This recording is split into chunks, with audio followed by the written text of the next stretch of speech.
नमस्कार दोस्तों, आपका स्वागत है। आज हम बात करेंगे दोस्तों कि एक सर थे और उन्होंने अपने बेटी को खोया था और अपने बेटी को खोने के बाद एक ऑटोमेटिक राइटर से उन्होंने उसके बेटी की आत्मा के साथ संपर्क करके बहुत सारी महत्वपूर्ण बातें उनके बेटी की आत्मा ने उनको कही थी और वो सारी बातें जो है वो उन्होंने मुझे भी कही थी।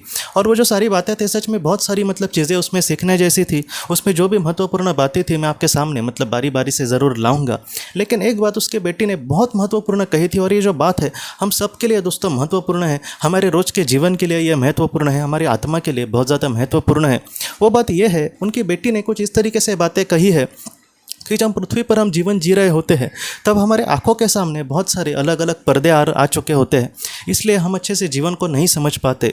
लेकिन हम जब उस दुनिया में चले जाते हैं, जब पृथ्वी का जीवन हमारा समाप्त होकर हम आत्मलोक में चले जाते हैं, तब ऐसे जो पर्दे हैं वो अपने आप हट जाते हैं और जो सच्ची दुनिया है उसको हम कहीं ना कहीं देख पाते हैं। मैं आपको एक उदाहरण देता हूँ। एक बहुत ही अच्छा उदाहरण कहा जाता है कि आपको एक अंधेरे कमरे में समझो लेकर जाया गया और वहाँ पर आपको कुछ भी समझ नहीं आ रहा कि आखिर वहाँ पर क्या है।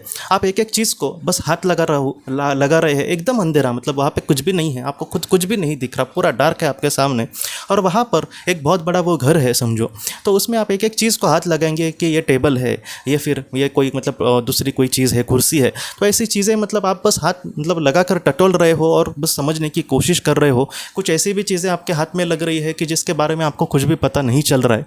और अचानक बिजली आ जाए और वहाँ पर पूरी तरीके से रोशनी हो जाए, उसके बाद आप सारी चीज़ों को आपको टटोलने की ज़रूरत नहीं लगेगी। आपको बहुत अच्छे से समझ आएगा कि आखिर क्या क्या वहाँ पर है, या आखिर जगह कितनी है, मैं कहाँ पर बैठा हूँ, मेरे सामने क्या क्या चीज़ें आई, मैं कहाँ पर गलत था, मैं कहाँ पर सही था। ये जो सारी चीज़ें हैं हमारे सामने अपने आप आ जाएंगी। वैसे ही हमारे जीवन का है। मेरे जीवन में मेरे सामने कुछ दुख आया, समझो आज मेरे पास पैसे नहीं है, मेरे पास अच्छा घर नहीं है, तो ऐसी चीज़ों को मैं अच्छे से समझ नहीं पा रहा हूँ। मैं बस टटोल रहा हूँ कि आखिर ये क्यों हो रहा होगा। मैं कुछ कोशिश कर रहा हूँ कुछ करने की, लेकिन उस तरीके से सफल नहीं हो रहा हूँ। लेकिन जब मैं उस दुनिया में चला जाऊँगा तब मुझे सारी चीज़ें पता चलेंगी कि आखिर मेरे जीवन में वैसा दुख क्यों आया। तो वैसा उसका कहने का अर्थ है। बहुत बार हमारे जीवन में अलग अलग हमें दुख मिलते हैं। कुछ लोगों को एक तरफा प्यार होता है, वो किसी से प्यार करते हैं और एकदम दिल में उनका सच्चा प्यार होता है, लेकिन सामने वाला इंसान उनको ज़रा भी उस तरीके से पसंद नहीं करता, वो उनसे दूर चला जाता है और वो उसके याद में 10-15 साल उसी तरीके से जी रहे होते हैं।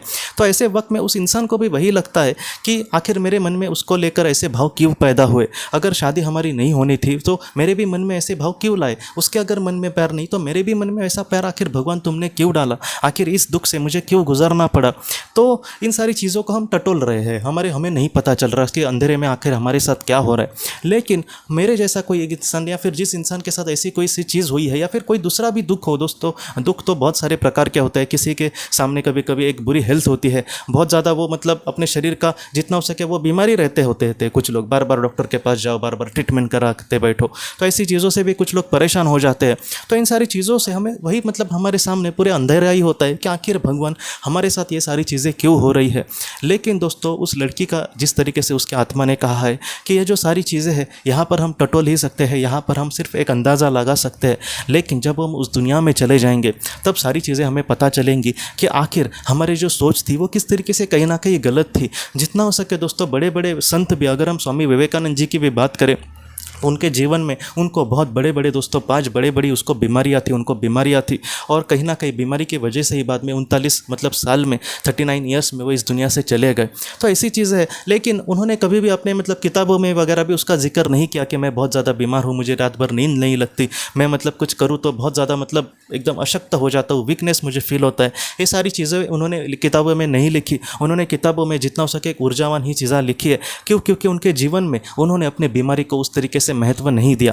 तो ऐसे जो लोग हैं जब आत्मलोक में चले जाएंगे तो उनको लिए पृथ्वी की ज़िंदगी और आत्मलोक की ज़िंदगी अलग नहीं होगी दोस्तों, क्योंकि पृथ्वी की ज़िंदगी में वो अटकते ही नहीं है। लेकिन हमारे लिए सबसे बड़ी चीज़ हमारा परिवार होगा, हमारे जीवन के सुख दुख होंगे, हमारे सपने होंगे जो हम अपने जीवन में देखेंगे। और हमारे सपने क्या बड़ा घर हो, गाड़ी बंगला हो, मेरे पास अच्छा बैंक बैलेंस हो, ये हमारे सपने। इसलिए वो जो आत्मलोक की ज़िंदगी होगी वो हमारे लिए पूरी तरीके से अलग होगी। इस तरीके से दोस्तों जिस तरीके से उस लड़की ने कहा है, उसकी आत्मा ने कहा है कि ऐसे ही पर्दे है, ये पर्दे ही है। मैं अपने परिवार को खुश रखूँगा, मैं अपने लोगों को मतलब बहुत ज़्यादा ऐसी खुशियाँ दूंगा उनके लिए। खुशियाँ मतलब क्या दोस्तों, हम दिल से अच्छे से किसी से बात करें वो भी एक प्रकार की खुशी हुई, लेकिन मुझे उनको और भी कुछ देना है। मेरे बच्चे को मतलब हमें कुछ उस वक्त साइकिल भी नहीं मिलेगी, लेकिन उस वक्त मेरे बच्चे को मुझे 1.5-2 लाख की बाइक देनी है, 1.5-2 लाख की स्कूटर देनी है। तो इन सारी चीज़ों में मतलब ये पर्दे ही है दोस्तों। हाँ, हम अपने परिवार को खुशियाँ देने की कोशिश करें, ये अच्छी ही बात है, लेकिन उसमें ही अटक के रहना, अगर वो हम ना दे पाए तो हमें मतलब अपने आप को कहीं ना कहीं हम मुजरिम समझने लगते हैं। तो ऐसी जो चीज़ें हैं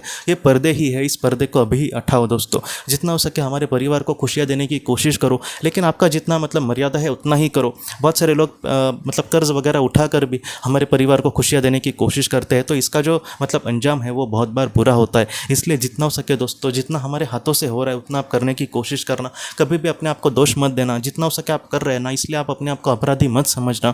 जितना हो सके दोस्तों इस पर्दे में मत अटकना। मेरे साथ कुछ बुरा हो रहा है, मेरे सामने कुछ बड़ा दुख है, तो इन सारी चीज़ों में आप मत अटक के रहना। जो बड़े लोग हैं उस दुख में नहीं अटक के रहते, जो बड़े लोग हैं उससे भी कुछ रास्ता निकालेंगे। उनके जीवन में उनको कुछ मिला ना मिला फिर भी वो समाधानी रहेंगे। तो ऐसा जो समाधान है उसकी जो वैल्यू है, उसकी जो कीमत है करोड़ों रुपए से भी ऊपर है दोस्तों। इसलिए वो समाधान अपने मन में मतलब लाने की कोशिश करना। आज हमें लगता है कि मेरे पास इतने पैसे होंगे या फिर बड़ा घर होगा तब मेरे मन में समाधान होगा, ऐसा नहीं है। आप पुरानी बातें देखो, आज आपके पास टीवी है या फिर ऐसी चीज़ है, मतलब फ्रिज के लिए मुझे अभी भी याद है कि हम लोग बहुत तरसे थे उस वक्त, लेकिन 4 साल पहले मेरे घर में फ्रिज आया। तो मतलब जब फ्रिज नहीं था तब मुझे यही लगता था कि कितना अच्छा होता, कितना अच्छा होता, लेकिन वो चीज़ मिलने के बाद उसकी मतलब एक इंपॉर्टेंस होती है ना दोस्तों, वो बाद में धीरे धीरे ख़त्म हो जाती है। आज वो हमारे लिए एक नॉर्मल ही चीज़ हो गई। तो इस तरीके से है, इसलिए बड़ा घर हो या फिर बड़ा बैंक बैलेंस हो, थोड़े वक्त के लिए ये सारी चीज़ें आपको खुशियाँ दे सकती है। जितना ज़रूरी है दोस्तों उतना पैसा तो होना ही चाहिए। मुझे भी पता है कि एक तो पैसे नहीं होते, अच्छी सेविंग तो कुछ भी नहीं होती, और सिर पे कहीं ना कहीं कर्ज होता है। ऐसे जीवन को मैं मतलब ऐसे परिस्थिति से गुजरा हूँ, इसलिए बहुत मतलब डर लगता है ऐसे ज़िंदगी का। बाद में भगवान की कृपा से वो दिन हमारे थोड़े से चले गए दोस्तों, कि कम से कम बड़ी सेविंग ना हो लेकिन कर्ज तो नहीं है। तो ये मेरे लिए बहुत बड़ी बात थी। जितना ज़रूरी है उतना तो पैसा चाहिए ही, लेकिन फिर भी पैसे होकर भी उस और भी ज़्यादा हवस करते बैठना, उसके बाद मुझे समाधान मिलेगा, ऐसा नहीं है दोस्तों। ये जो सारी चीज़ें हैं ये अलग अलग पर्दे ही हमारे आंखों के सामने लाती है, इसलिए जो सच है वो हमारे सामने नहीं रहता। लेकिन जब हम उस दुनिया से पे चले जाएंगे दोस्तों, इस जीवन का प्रवास या फिर जो सफ़र है वो ख़त्म होने के बाद, तब दोस्तों उस दुनिया में चले जाने के बाद जो असली ज़िंदगी है वो हमारे सामने आएंगी, और तब हम अपने आप को ही हंसेंगे दोस्तों कि अरे मैं तो मतलब फालतू की चीज़ों के पीछे भागने की मैं कोशिश करने लगा। मैंने जीवन में जो भी महत्वपूर्ण चीज़ थी उसको ध्यान ही नहीं दिया, मैं बस मतलब माया के पीछे ही भागते रहा। इसलिए दोस्तों मैं आपको फिर से कहता हूँ, जो भी चीज़ें जीवन में ज़रूरी है, जैसे घर होना, थोड़ा सा बैंक बैलेंस होना, एक मतलब बोलते हैं ना अच्छा चरितार्थ चलना, हमारे अपनों को प्राथमिक चीज़ें हम देने की कोशिश करें, जैसे बच्चे को अच्छी शिक्षा देने की कोशिश करें ताकि वो भविष्य में कुछ अच्छा बने, लेकिन उसको अच्छी मुझे स्कूटर ही ला के देना ये मेरा सपना है, ये मैं थोड़ा सा गलत समझ रहा हूँ। तो ये बात मुझे आपको कहनी है। जो भी चीज़ें हैं दोस्तों जिसकी ज़रूरत है उतनी वो चाहिए ही, लेकिन उसमें ही हम डूब कर वो एकदम जीवन का मकसद बना रखे लिए और आखिरी दम तक उस पर ही कार्य करें, तो ऐसा जो जीवन है उसको कहीं ना कहीं एक माया का जीवन या फिर बस अपने खुशी के लिए जिया हुआ जीवन इस तरीके से आत्मा देखेगी।